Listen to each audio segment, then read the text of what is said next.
ካሁን ቀደም ስር ሰደው የቆዩና እንደ ሀገር የሚነሱ የፖለቲካ ችግሮችን ለመፍታት የፖለቲካ ፓርቲዎች የላቀ ተሳትፎ ወሳኝ ነው አለ ሀገራዊ ምክክር ኮሚሽን። በምክክሩ ሂደት እስካሁን 80% የሚሆኑ የፖለቲካ ፓርቲዎች ንቁ ተሳትፎ ሲያደርጉ ቆይቷል አሉ የኢትዮጵያ የሀገራዊ ምክክር ኮሚሽን ዋና ኮሚሽነር ፕሮፌሰር መስፍን አሪያ ናቸው። ይሁንና በእስካሁኑ የምክክር ሂደት ያልተሳተፉ የፖለቲካ ፓርቲዎች በዛሬው ምክክር ሂደት እንዲሳተፉ ጥሪ ቢደረግላቸውም እንዳልተገኙ ተነስቷል። ኮሚሽኑም በምክክሩ ላይ ሊሳተፉ እንደሚገባ በድጋሚ አሳስቧል። በኢትዮጵያ ሀገራዊ ምክክር ኮሚሽንና በፖለቲካ ፓርቲዎች የምክክር መድረክ ላይ የምትገኘው ባልደረባችን አመለወርቅ መኳንን ተጨማሪ መረጃዎችን ልታጋራን በቀጥታ መስመር ላይ አግኝተናታል። ከሷ ጋራ አጠር ያለ ቆይታ አደርጋለሁኝ። አመለ እንደምን ውለሻል? በዚህ መድረክ ላይ ምን ጉዳዮች ተነሱ? አመሰግናለሁ በረከት። በዛሬው ዕለት እንግዲህ የሀገራዊ ምክክር ኮሚሽን ከተለያዩ የፖለቲካ ፓርቲዎች ጋር ምክክር ያከናወነ ነው የሚገኘው። የኢትዮጵያ ሀገራዊ ምክክር ኮሚሽን እንደሚታወቀው በሀገራችን የተለያዩ አካባቢዎች ከትግራይ ክልል ውጪ ባሉ ማለት ነው በሁሉም የአጀንዳ ልየታ ማድረጉ ይታወቃል።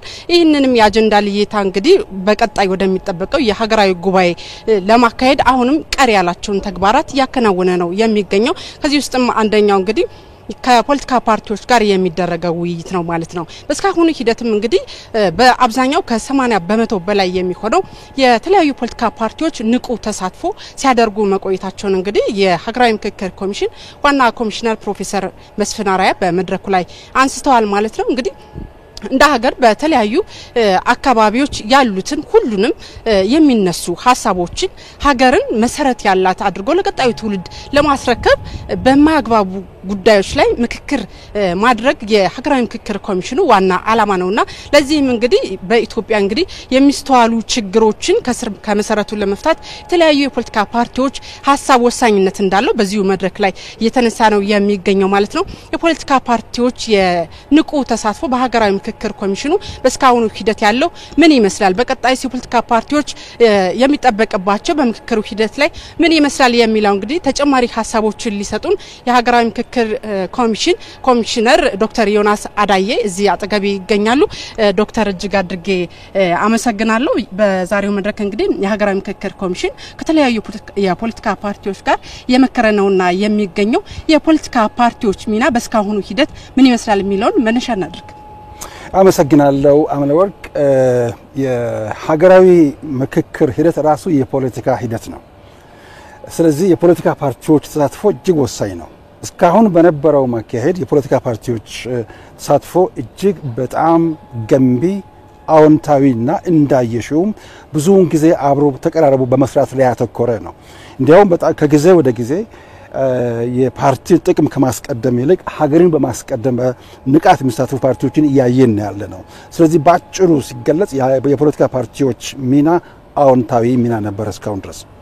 መልካም። በተለይ የፖለቲካ ፓርቲዎች ሚና ለቀጣዩ ሀገራዊ ምክክር ጉባኤ ወሳኝነት እንዳለው እንግዲህ ፕሮፌሰር እያነሱ ነበርና እስካሁን ያልተሳተፉ የፖለቲካ ፓርቲዎች አሁንም ቀጣይነት ባለው መልኩ እንዲሳተፉ በእናንተ በኩል ያለው ጥረት ምን ይመስላል?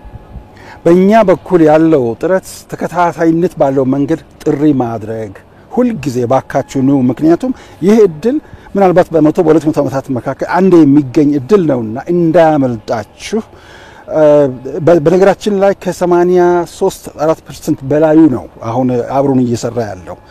እውነት ለመናገር በቁጥር እጅግ አናሳዎቹ ናቸው ውጪም ያሉት። ነገር ግን ሁሉም በሀገራችን ጉዳይ ላይ በሀገራቸው ጉዳይ ላይ ቢሳተፉ እጅግ መልካም በሆነ ነበር።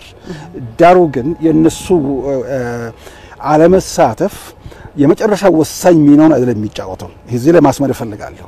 ምክንያቱም ደቡብ አፍሪካ እንዳየነው ታላላቅ ፓርቲዎች ተብሎ በጣም የሚፈሩ በሂንድ በእንግሊዝ የሚመሩ እና የሚደገፉ ፓርቲዎች በመጨረሻም ዴዝሞንድ ቱቱና ኔልሰን ማንዴላ እነዚህ ጥቁሮች ናቸው ከነሱ ጋር አንገባም ብለው እነሱ ከመጨረሻው ቀሩ። እስከ ዛሬ ድረስ ደቡብ አፍሪካም ተምሳሌታዊ ሆኖ ለመላው ዓለም እንደ አንድ የተሳካ ሀገራዊ ምክክር ተብሎ ይጠራል። ስለዚህ እንዲያውም በሀገራችንም ያሉ ፓርቲዎች ሁሉም ፓርቲዎች አንድ ላይ እንዲሳተፉ አሁንም የአክብሮት ጥሪያችን እናቀርባለንና አሁን ያሉት ቅድም እንዳልነው ከ80% በላይ ያለው በጣም እየሰሩ ስለሆነ ሌሎችም እንዳይቀሩ ጥሪያችን ባለበት ነው ያለው አሁን። መልካም እንግዲህ ይህ የምክክር ሂደት ለሁለት ቀናት ዛሬን ጨምሮ ነውና የሚካሄደው ምንድነው የሚጠበቀው በቀጣይ ያለው ውይይትስ ምን ይመስላል?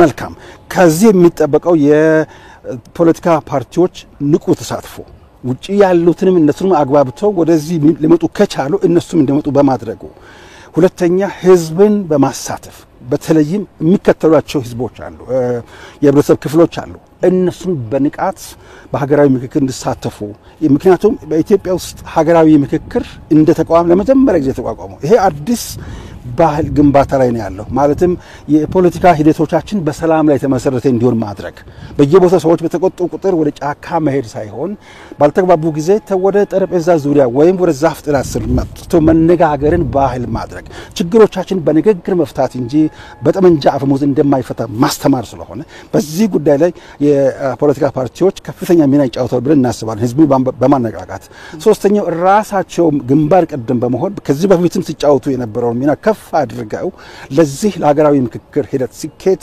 የራሳቸው ሚና መጫወት ነው የሚቀራው መልካም እጅግ አድርጌ አመሰግናለሁ ዶክተር እኔም አመሰግናለሁ መልካም ተመልካቾቻችን እንግዲህ በዛሬው ዕለት የተካሄደ የሚገኘው የሀገራዊ ምክክር ኮሚሽንና የተለያዩ ፖለቲካ ፓርቲዎች ውይይት አሁንም እንደቀጠለ ነው ያለው በተለይ የሀገራዊ ምክክር ኮሚሽኑ እንደ ሀገር ለያዘው ትልቅ ዓላማ የሀገራዊ ምክክር ኮሚሽኑ እንዲሁ በስኬት ለማጠናቀቅም የተለያዩ ፖለቲካ ፓርቲዎች ሐሳብ ወሳኝነት እንዳለው እንግዲህ የተለያዩ ሐሳቦች እየተነሱ ነው የሚገኙት እኛም የሚነሱ ሐሳቦች አንድምታቸው ምን ይመስላል የሚለውን እንግዲህ ተመልካቾቻችን በምሽቱ የዜና ሰዓታችን የምናደርሳችሁ ነው የሚሆነው በረከት አመሰግናለሁ